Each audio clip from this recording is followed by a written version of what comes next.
So I stayed in a hotel while I was traveling, and I went to spend some time in the pool and the hot tub, and started to look at this pool enclosure, which I thought was fascinating.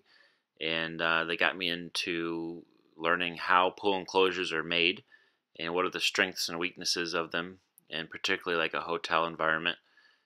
This particular one seemed to be like an all glass enclosure on several sides, including the roof with no insulation. So I was just interested in how this actually worked. And you have one air exchanger here, which you have intake and exhaust, and bringing the the conditioned warm air in. And so as I started to look around, I did see a lot of damage, though. A lot of drywall in this area, and a lot of drywall that was damaged. All the corners were cracking. I mean, there was some serious damage. So I started to look around, and the first thing I looked at was the roof.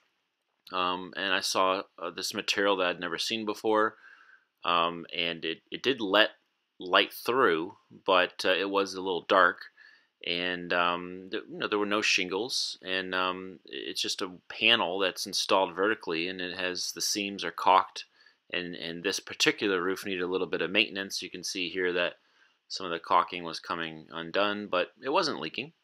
So how are roofs done? This is the Penfield YMCA. This is a nice pool enclosure. The insulation would be on the outside of the building, and you would never put insulation on the inside of a pool enclosure. But that's how this building was done, a wood deck over a steel frame. So apparently, it's very popular with hotel and pool enclosures to use this material. It's a polycarbonate, and it's very inexpensive, actually, and it performs well. It has an R value of about 4, and it has a gap in between two layers, and you can fill that with argon gas and different things. And so that's how they did this particular roof. If you notice, the roof is facing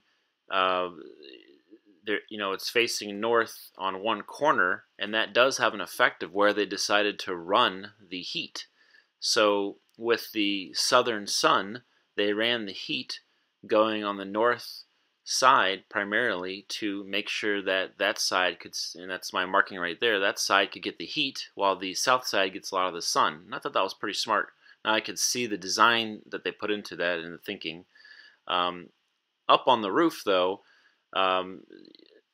this south wall was getting a lot of sun, and I think there was some condensation issues. The airflow didn't seem to be great in that area, and that's where the most of the drywall damage was. So that could have been improved.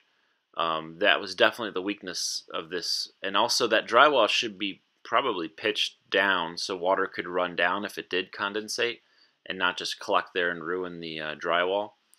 But they did have an EPDM roof. I did find some roof leaks, probably right by that penetration, and there was a curb here that was leaking, and that directly caused a leak underneath it.